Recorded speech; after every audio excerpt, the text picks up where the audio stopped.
আউফ বিন মালিক রাদিয়াল্লাহু তাআলা আনহু আরেকটি হাদিস বর্ণনা করেছেন, তাতে আরও স্পষ্ট উঠবে যে কেমন ঝাড়ফুঁক চলবে। সহিহ মুসলিমের হাদিস বলছেন, কুন্না নারকি ফিল জাহিলিয়া, আমরা জাহিলিয়াতের যুগে দম করতাম। মানে তিনি চিকিৎসক ছিলেন। ফাকুলনা ইয়া রাসূলুল্লাহ, একবার জিজ্ঞেস করলাম যে হে আল্লাহ রাসূল, ইসলাম কবুল করার পরে কাইফা তারা ফি যালিকা, আপনার মত কি?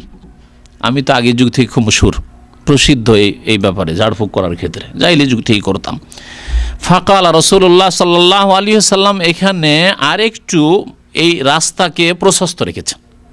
শুধু বলেননি যে কোরআনী আয়াত দিয়েই, শুধু বলেননি যে আমার হাদিসে যে দোয়াগুলি পাবে সেগুলি দিয়ে, বরং আরেকটু প্রশস্ততা আছে। কি বললেন নবী করিম সাল্লাল্লাহু আলাইহি ওয়াসাল্লাম, এ রেজু আলাইয়া রোকাকুম, তোমাদের যে ঝাড়ফুঁকের যেগুলি দোয়া পাঠ করতে, যে বাক্যগুলি পাঠ করতে, সেগুলি আমার সামনে পেশ করো, মানে পড়ে শোনাও। কি বলে তোমরা দম করতে তা পড়ে শোনাও। শুনলেন রাসূলুল্লাহ সাল্লাল্লাহু আলাইহি ওয়াসাল্লাম কিছু, শোনার পরে একটা তার নীতিমালা নির্ধারণ করে দিলেন, কায়দা, কি লা বাসা বির রোকা মা লাম ইয়াকুন ফিহি শিরকুন, ঝাড়ফুঁক করায়, দম করায় কোনো আপত্তি নেই, কোনো দোষ নেই, যতক্ষণ পর্যন্ত তাতে শিরক না থাকবে। তাহলে শর্ত হচ্ছে কি, যে ঝাড়ফুঁক করতে পারবেন কিন্তু শিরক মুক্ত হইতে হবে।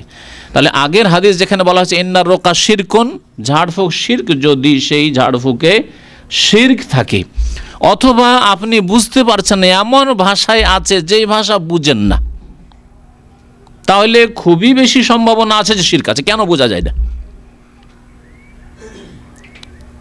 আপনি বাঙালি মানুষ আর কেরালা ভাষার যদি ঝাড়ফুঁক থাকে, তাহলে ডালমে কালা হয়। ব্যাপারটা কি? আরে বাঙালি সমাজে কেরালা ভাষার মতো হড়মড় করে ঝাড়ফুঁক পড়া হচ্ছে কি? অথবা যেসব মন্ত্র থাকে, মন্ত্রগুলি অর্থ বোঝা যায় না, আছে কি এতে? যদিও ভাষাগুলি, ভাষার শব্দগুলি হয়তো বোঝা যাচ্ছে, কিন্তু এই শব্দ থেকে কি বলতে চাইছে তাও বোঝা যায় না, তাহলে জায়েজ নাই, কারণ এতে কিছু থাকতে পারে। নবী করিম সাল্লাল্লাহু আলাইহি ওয়াসাল্লাম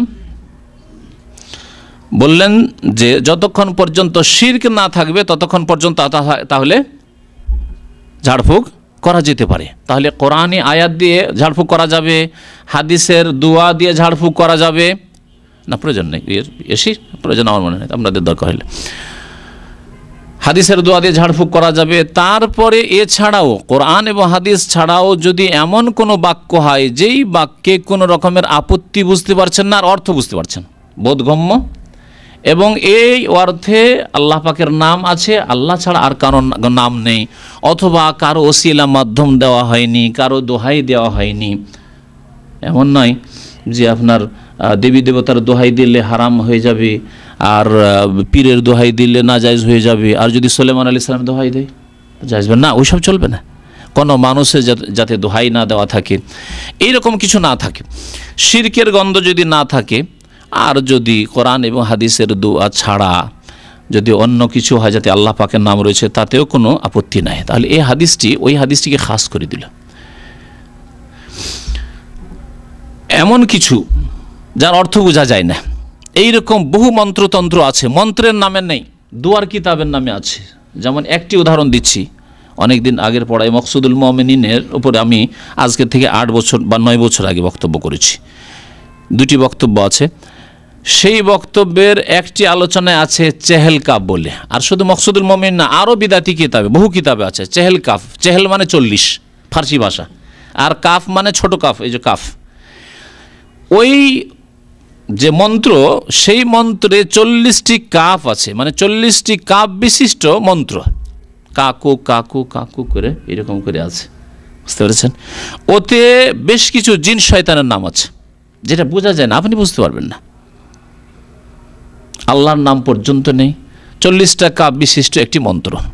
আর কিতাব মকসুদুল মুমিন আছে, এছাড়া বহু কিতাব আছে যেগুলি তাবিজ দোয়া এবং ঝাড়ফুঁক, যেসব কিতাব আমার দেশে বাংলা ভাষায় উর্দু ভাষায় শেখানো হয়েছে, তার অধিকাংশ কিতাবগুলিতে, কারণ প্রায়গুলি সব বিদাতি কিতাব, আর ওগুলিতে এইগুলি আছে। তাহলে যার অর্থ বোঝা যায় না, তাতে নিশ্চয়ই কোনো রকমের ঝামেলা আছে, শিরক কুফরি আছে লুকিয়ে।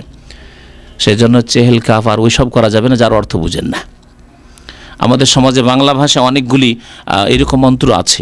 আমরা ছোটোকালে শুনতাম যে বিছানায় পেশাব করলে কি বলতে হবে, একটা ছোটোকালে শুনেছিলাম, 1 বাত্তা 2 বাতা, হ্যাঁ, ঘরে সুতা বাইরে মুতা। কথা বুঝতে পারছেন? আপনাকে হাসি লাগবে, 4টি কথা আমার মনে আছে। দেখেন এর অর্থ কি বুঝলেন আপনি? এমনি তো মনে হচ্ছে, আমি এর আগে বলেছি কিন্তু এর দিকে ইঙ্গিত করেছি যে শব্দগুলির অর্থ হয়তো বোঝা যাচ্ছে, কিন্তু উদ্দেশ্য কি এর? এটা না কোরআনী দোয়া, না হাদিসের দোয়া, না আল্লাহ পাকের নাম নেওয়া হয়েছে, কারো নাম নেওয়া হয়নি। তাহলে এও এক রকমের মন্ত্র, যা পড়া জায়েজ নয়। উপকার হলেই যে জায়েজ নয়, এর আগে আমি উত্তর দিয়েছি, তাবিজের ক্ষেত্রে উত্তর দিয়েছি, যাতে উপকার হবে তাই জায়েজ না, কখনো না, এটা ভাববেন না।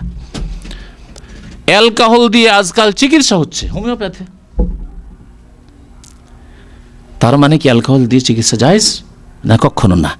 এইরকম বহু হারাম জিনিস দিয়ে চিকিৎসা হইতে পারে, কিন্তু তা জায়েজ নয়।